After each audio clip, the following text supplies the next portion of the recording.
PowerPoint presentation that we have here, that we're here to talk about the intersection of Interstate 210 and Nelson Road.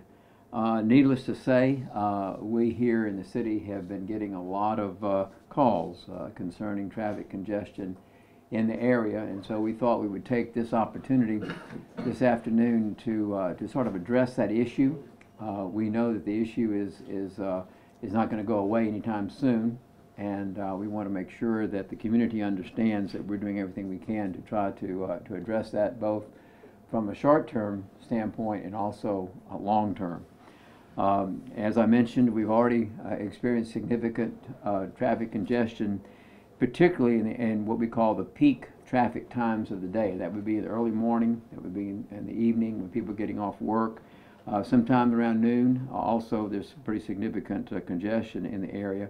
And we've had several discussions with DOTD concerning this, and we've also had several meetings to discuss this with different representatives of law enforcement, both LaBerge and Golden Nugget, and also with law enforcement to try to figure out what we can do with the traffic options that we have in an effort to try to reduce the delays that we're experiencing in this particular area.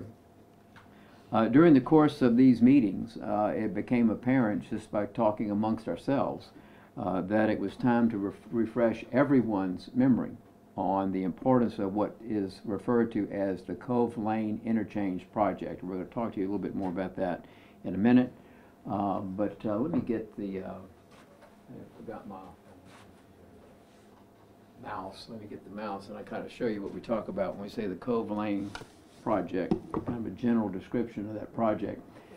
If you go back a couple years ago, this was one of the options that was being discussed as far as a master plan to try to develop a solution to the traffic congestion in this particular area. And as you will look at the picture, you'll see that right in this area, this is what we're referring to as the Cove Lane Interchange. And I'm going to let Todd Landry with DOTD give you a little bit more information about this particular project, both the status of the project and how that is expected to impact the traffic that's going to be moving through the I-10 Nelson Road interchange. But you can see that yellow is the state improvements, and the light blue here are the improvements that are also currently under construction by Golden Nugget. So it's a pretty significant project, and the traffic flow pattern is going to be, we believe, greatly improved once that project is complete. But also, I think it's important to remember that the intersection of Nelson Road and Interstate 10 currently serves not just local city traffic. It provides transportation for the more than 3,000 plus people involved in both the construction of Golden Nugget and the employees of LaBerge Casino.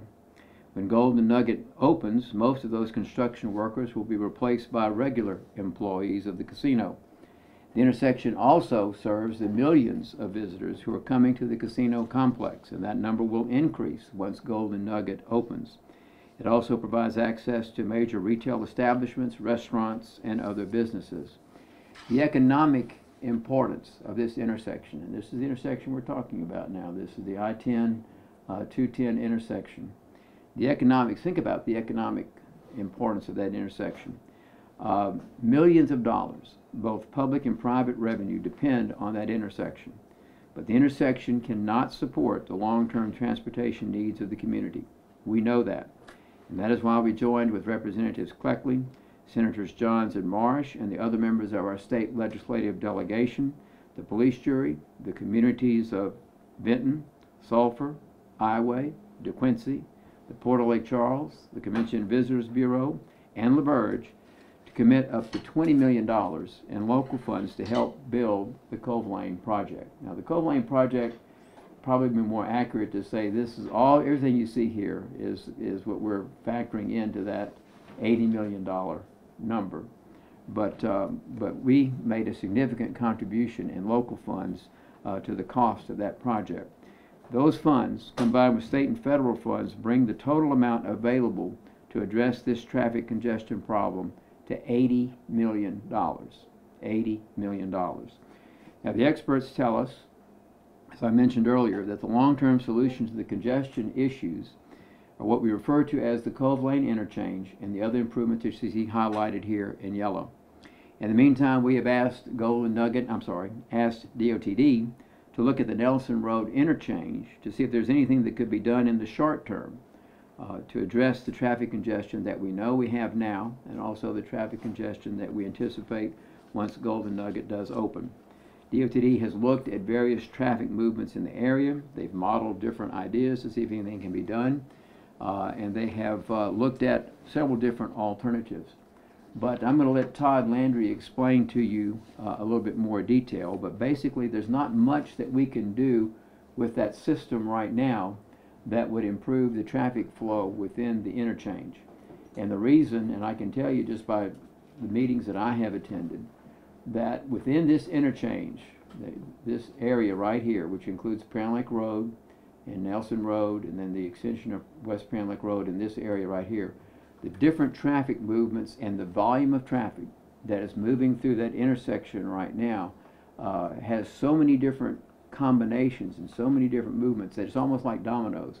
If you make one change here, the effect is felt almost miles away. I mean, it's literally a domino effect of making any adjustment. This is not something that just occurred overnight. Obviously, it's a traffic congestion issue that we've had for quite some time.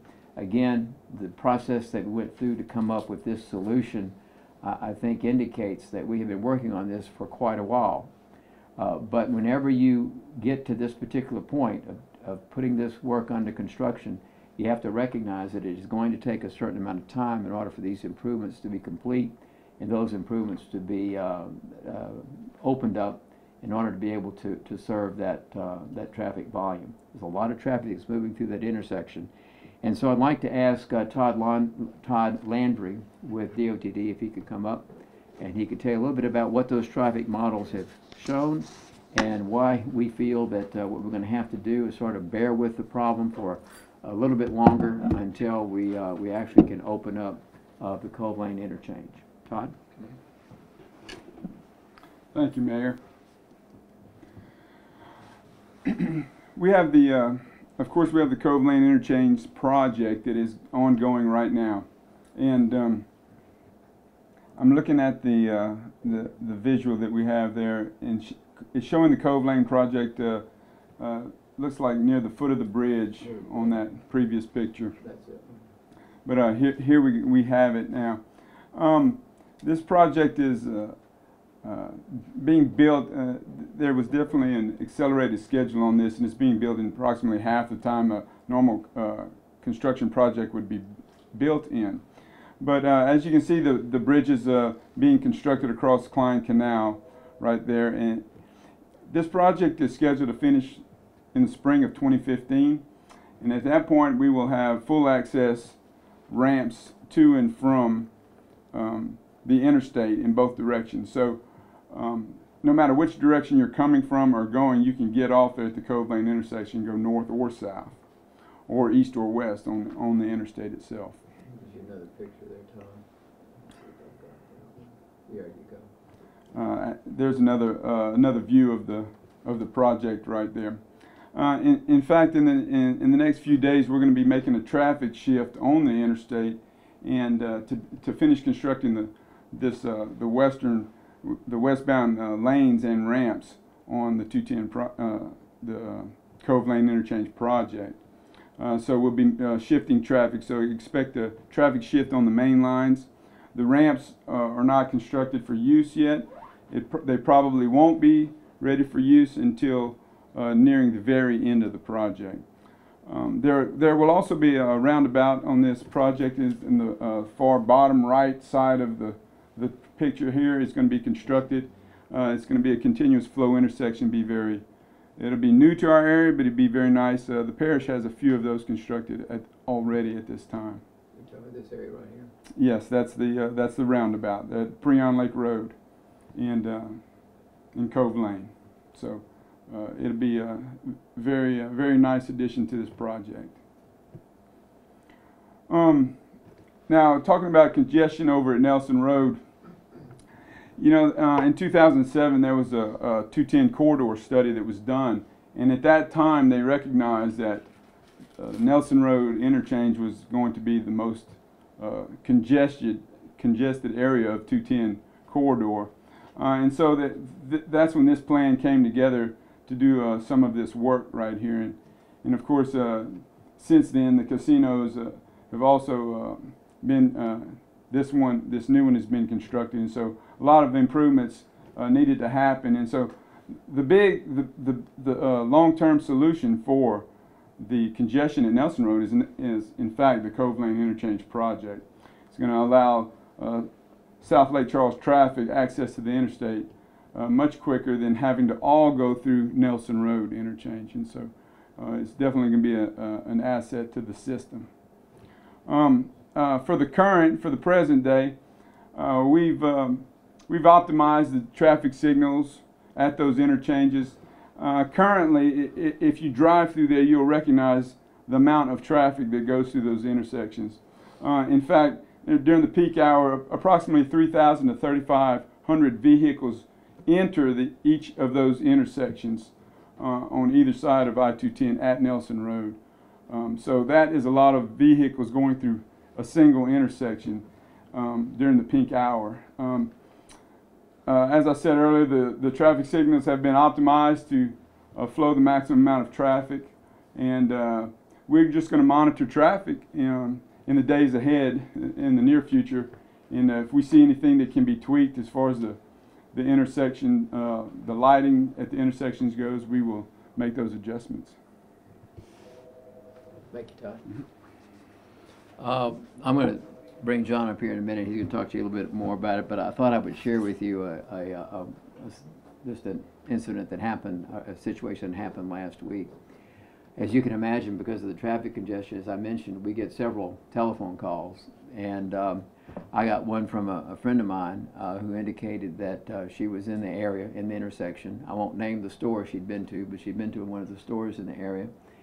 And she said, I live on, she lives off of Sail Road in an area, and she said, it's going to take me about 40 minutes to get from where I'm shopping to my house. And so, of course, I was concerned about that. And so I finished up a few things that I was doing here and went over to the area, drove around a little bit, got back on the interstate, and went down the interstate, went to the intersection of 210 and I-10 just to see how things were moving, got back on the interstate, came back, and by the time I made it back to the Nelson Road area and made the exit off of Nelson Road, it probably was around 6:30, 6:45, something like that, and there were 4 cars in front of me. There were maybe 2 or 3 other cars in the intersection, but the traffic had basically cleared out. And so when we talk about the traffic congestion in the area, and what Todd has just mentioned to you, what made me think about that was when Todd mentioned that they have gone through the various movements and they've gone through the lights and the timing and all those things that they can adjust. The adjustments are really, I think, timed about as good as we can get it, at least for right now. But it's just that volume of traffic. And when you get the 3,500 cars that are moving through an intersection at a particular point in time, you can imagine that it just creates some congestion. And when you get some of the construction workers and other people that are moving, that are getting off work and moving through that intersection, you'll see that it's just a lot to have to deal with. If you hand me that, I'm going to show, highlight something on one of the pictures here that I think indicates that as well.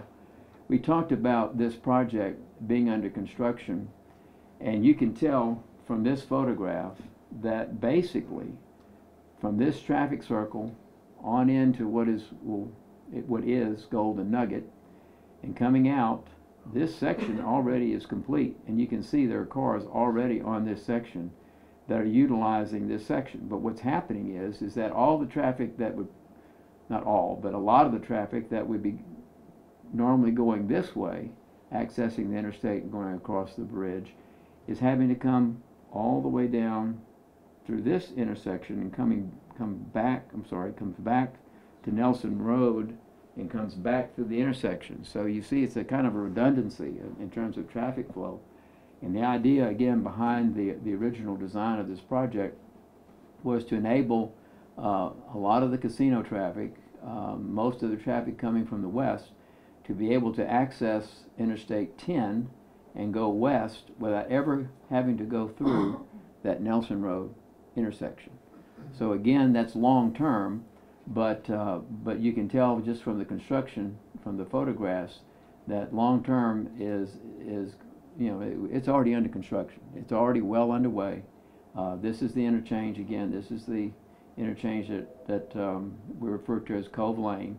This is the bridge that's being constructed across the canal, and this is that section that is critical to allow the casino traffic to access Interstate 210 without having to go back here through the Nelson Road interchange. So that's part of it, and that's why we began that project in the first place. That's why the locals committed funding to help support that project.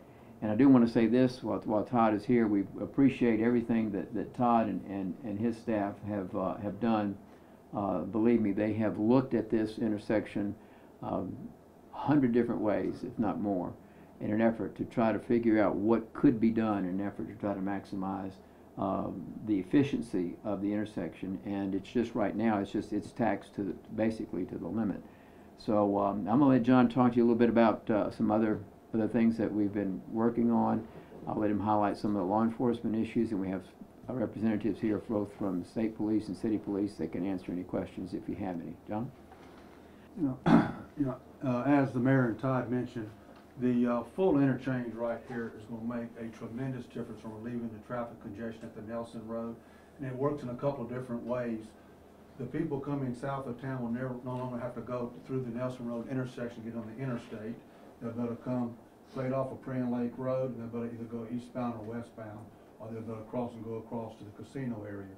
And then the people leaving the casino, instead of them having to go to the Nelson Road intersection to get back on the interstate and head westbound, they can travel this route and get back on. So long term, it's going to make a tremendous difference on relieving the traffic congestion along the Nelson-Prien Lake Road area. Of course, that's phase one of the project. When you look at phase two of the project, it goes back to the relocation of Prien Lake Road. I'm going to show you right here. This is changed somewhat, but basically this traffic circle will end up over at Holly Hill Road. It'll go straight and come back out at this location, so it'll help relieve traffic along the Prien Lake Road area. And another project that DOTD is working on is the 3-laning of Prien Lake Road from the target area to the Holly Hill Road area. So those are several projects that's in the works that's going to help make a tremendous difference to that intersection at Nelson and Prien Lake Road. But during the interim, what we've done, we have contacted LaBerge Casino. We also contacted the Golden Nugget. We've asked them to evaluate their schedules and try to avoid scheduling their personnel at peak times. And I think as we talked about earlier, the peak time somewhere between 7 and 8 a.m. in the morning and 4 to 6 p.m. in the afternoons. That's when the traffic congestion is worse. And so until the Cove Lane interchange is complete, if they could help with that and kind of take their, remove their personnel and stagger their personnel at different hours so it doesn't affect the peak times for the Nelson Road interchange, would make a big difference. So we've had conversations with them. I think they're receptive to that, and they're looking at that. They're trying to help in all these different areas just as well. We've also had several meetings with the law enforcement agencies, our city police department, the state police. What can we do? Is there something else we can be doing at this intersection to help move traffic a little bit quicker until the Cove Lane interchange is complete? And studying these different intersections, there's so many points at this intersection that when you solve a problem in one area, it creates more of an issue downstream. So the law enforcement agencies felt that you're better off trying to leave it alone at this time and not try to put law enforcement personnel out there and let the signalization work as the best it can. And Sean, anything you want to share on that? Come up here and share on that little piece. Our Deputy Chief, Sean Caldwell. Yeah, as Mr. Cardone said, and Todd said, the lights are they handle the traffic as efficiently as possible. They have timers, and I'm sure that you've seen the cameras in different intersections, and they monitor the traffic, and they change as the traffic changes. Studies have shown, and our own experience has shown, that if you put a policeman in the intersection, for example, to try to make the traffic flow better, all it does is stop it up more. And our experience has shown that, studies have shown that, and as John said, it just moves the problem. If you clear one intersection, it moves the problem to the next intersection. And the traffic lights, again, they're the most efficient way to handle that volume of traffic. And like John said, if you can avoid the intersection, we realize that there are several restaurants there and stores, and that people have business to conduct in that area. However, if you're just passing through and you can take an alternate route, we plead with you and ask that you try to use those alternate routes to relieve some of that congestion. Well, and if you are going to those areas for a reason, try to avoid those areas at the peak times. And for those of you that travel it, you'll recognize at the peak times it's really, really poor. But as later on during the morning, later on during the afternoon, it gets considerably better. So if you're trying to make a trip to one of those stores, one of the restaurants, if you can avoid a peak time, it goes a long ways in trying to eliminate some of the traffic congestion in those areas.